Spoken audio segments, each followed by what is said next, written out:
But you're always on my mind.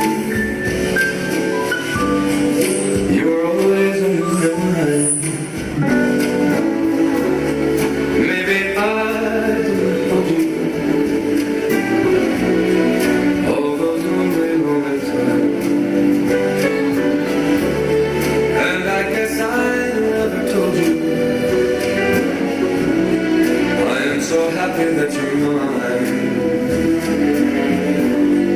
If I made you feel second, girl, I'm sorry I was blind. You're always on my mind. You're always on my mind.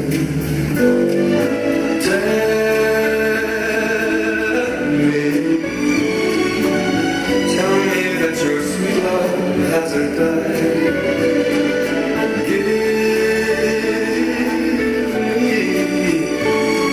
Give me one more chance to keep you satisfied.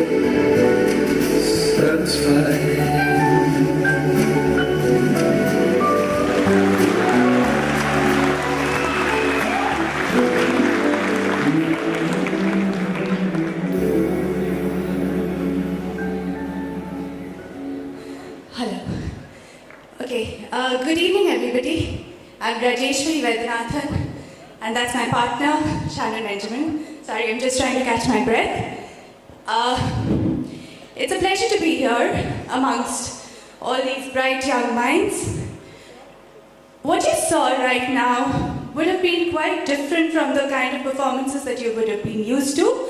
We're going to come to that later. But what we showed now was a little demonstration of a dance sport routine which is danced in a competition, in an international competition. So I'm going to start off with an assumption, and I'm sure I'm right on that. The assumption is that most of you out here will be engineers or from the science background, am I right? My second assumption is most of you would have chosen this background because somewhere, some friend, family, colleague, peer group, or maybe even society at large, consciously or unconsciously, would have influenced you to take this decision. My friends, that's the case with majority of us in India. From the time that we are born, we're driven with the idea that we have to study hard, we have to follow an academic career, a traditional career, be a doctor, engineer, chartered accountant, MBA, lawyer, in order to be successful, in order to earn the most important thing in life, which is money. We have to study and follow these paths, whether we believe or we don't believe, in order to earn those big houses, cars, and international trips abroad. Well, my friends, my life too was very, very similar once upon a time. Born into a family of chartered accountants and engineers, mediocrity was never given an option. While I was doing my IC, I secured some 82 or 84%, and I really felt like a loser. I was made to feel like one. And I truly believe that. Nonetheless, when I was as young as 4 or 5 years of age, I wanted to become a doctor. Heaven knows how the idea got in at that young age. But my father, being an IITian, allowed me to apply only in 2 colleges, AIIMS and JITMER. Luck would have it, destiny had something else planned for me. I didn't get through, went on to become a banker. After completing my MBA, and prior to that, I did my English honors. I hated English honors. I did that to despise myself because I didn't get what I loved at that point of time, that's medical. Top 10 in Calcutta University though, with English honors. 12 years of my corporate life, worked with major brands like Citibank, ICICI Prudential, Kotak Mahindra Bank, and Yes Bank. Tasted success one after the other. In my stint as a senior vice president of Yes Bank, I had become one of the most powerful and successful women bankers in the bank itself, if not just in the retail segment. But my friends, all this comes with its own set of sacrifices and challenges. With adrenaline running in my blood day after day to keep myself on the top, stress was my closest friend. It's not easy to be successful in a man's world, in a corporate world. I wasn't part of the cliched operations team. I was part of the hardcore business mind, the business part of it. Well, finally, with this kind of stress, my body just gave up. I was rushed into an emergency surgery. I wanted to delay it because it was half-yearly closing. But no, my body didn't withstand even a couple of days. I had to just rush into the surgery. While actually getting wheeled into the operation theatre, I had a little thing ticking in my mind. Was this all worth it? Was this all stress and strain, sacrifices really what I wanted out of life? It was then that I realized that I wanted to now live my life. I wanted to feel what an afternoon felt like. It was time that I felt to bring that little girl in me who always found solace in dancing, who always found dancing as a medium of expression, especially during stressful times. Now that I've proven myself, I felt much safer to tread into the conventional path which was really close to my heart, what I wanted to do since childhood. But even now, I did have my challenges. Being from a Bong background, for those who understand, I had my close family members still taunting me because I was treading the unconventional path. Even today, they tell me you're going to be gache tolai, which typically means you're going to be down in the dumps. Why? Because I was treading the unconventional path in spite of having proven myself as a banker in the corporate world. Nonetheless, being headstrong, went ahead with my decision, accepted myself as a dancer, coach, etc. And both of us, we gave birth to two companies, one which is into organizing of dance sport championships at state and national level year after year. So you must be wondering what's the big deal of starting a dance school. My friends, this dance is a dance with a difference. It's a dance which has a predetermined structure, set syllabus. It's all laid down guidelines. It has set musicality, and you have to adhere by it. That's the first point that the judges look at when you are on the floor. It is a dance that requires every muscle of your body, specific muscle of your body, to be controlled, tamed, and sort of worked on for the final execution of the dance. It's not like the other dance forms that we are so used to, like the contemporary hip-hop, etc. While I was just starting up, a lot of people said, you do the salsa. Yes, we do the salsa, but dance sport is not salsa. Dance sport is different. Salsa, bachata are dances which are called club dances. They don't have a set structure to it. So we're going to run you through a little more of what dance sport is about. In fact, it's the only dance which is part of the Indo-Asian Games and the World Games. The structure is so well defined that it's supposed to be medically tuned to the body requirements also. So this dance, how did we give birth to this idea?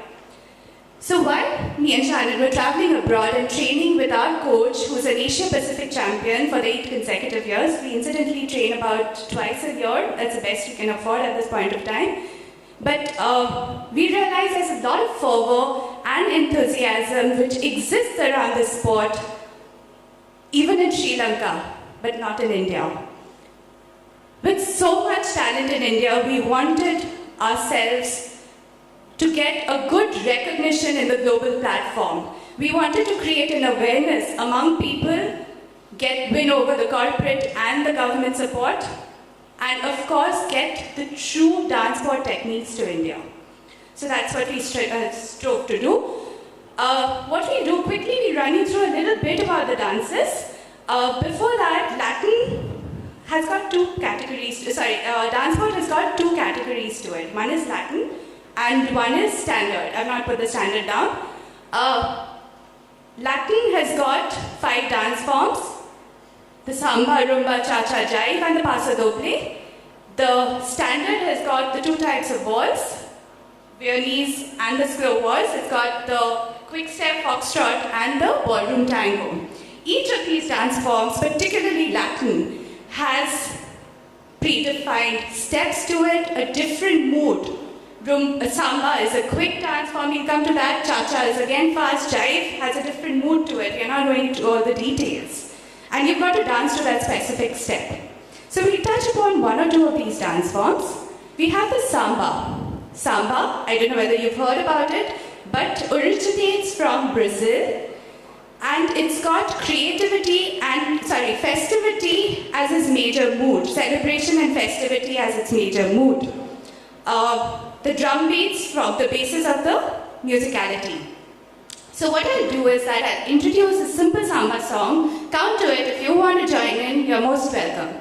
So typically a samba, when you have a beats, there are 8 beats and you count to that. So there'll be 1 or 2, 3 or 4 and so on. Let's try this out. 5, 6, 7, 8. 1, 2, 3, 4, 5, 6, 7, 8. 1 here, 2, 3 or 4, 5 or 6, 7 or 8. Quick, slow, quick, slow, slow, quick, slow, quick. 1 or 2, 3 or 4. What I just narrated were 3 beats. There are 7 different beats to a samba, and you've got 7 different. You can dance to all these 7 rhythms. Then you have a rumba. Rumba is what we demonstrated. Rumba originates from Cuba and the Latin word rumber, which means to socialize or to party. But rumba is the slowest of the dance forms and the most difficult because of the technicalities involved. It's a dance of love. Every rumba has a story to it. Ours too has a story. If you heard the music, it was always on my mind. He couldn't love her the way he should have, and he didn't take care of her the way he could have. So when in our story, the man and the woman are attracted to each other and they start dancing. But she's disappointed the way she's been treated. And she looks away, turns away. He's quick to bring her back. As she connects slowly and steadily, she remembers all the times she's not been able to live up to the expectation. Men generally don't live up to expectations. You'll get to know once you grow up. So she turns away and pushes him. But as he retracts, girls, again, a typical trait, when the thing goes away, she wants it. So she moves towards him. At this point of time, they are dancing together, but there is a level of disconnect and disharmony because they do not connect. Superficially, they are together. Slowly and steadily, as they dance, they spend longer time because he understands her requirements, though there are occasional moments when she gets upset. Typically, we didn't show the last part of it, as it progresses, he lives up to her expectations, grows into it, and they unite happily. So I'm sure a lot of contemporary and our Indian dance forms, of course, have a story to it also. So what's so different and what makes a dance sport? It's the techniques. Techniques as important as any sport, because dance sport is called an athletic sport. The dancers are not called dancers. They are called dance sport athletes. So a preliminary technique is, it originates from the man's upper body, the muscle. He uses these muscles, requires a lot of training, moves into his hand and my hand, that's the leader and the follower because there's partner work. The connection is formed here. And I also respond with my upper body movement. And that's how the dance progresses. So the muscles used here and the power also comes in from each of the muscles. Typically, I use the side muscles and a part of the back muscles. And of course, the footwork is there. I'm not going to get into those details of dance sport techniques. So there's a lot of depth. Even the handwork which you saw originates from the muscles. I use this to push my hand and pull it back. The hip movement that you see is not in isolation. It's because of my upper body that the hips are moving. So there's a lot of depth and intensity in our dance form. The little dance sport that exists in India, at least a little exists, unfortunately does not have these techniques incorporated. It uses a lot of superficial hand movements where the hands are moving in isolation of the upper body. There's a lot of concentration. If you see what exists today in India, there's a concentration on the hip movement where the upper body has no role to play. Even the lead and follow is similar. So that's the techniques that we want to get to India, and we hope to create the awareness with the techniques so that one day our country is able to have a proud footing in the international arena. I'm going to leave you with a little thought, my friends. Lying dormant within each one of us is an artistic side, whether it is photography, whether it is music, drama, anything, which is either unattended to or maybe even unrecognized. While it's very important to be successful in this demanding world, it's also very important for us to give little time to what lies so close to our heart, because this is what keeps us truly in touch with ourselves. This is what keeps our life going at the truest sense. Maybe not today, but tomorrow. Do think about this. Life is short, live it.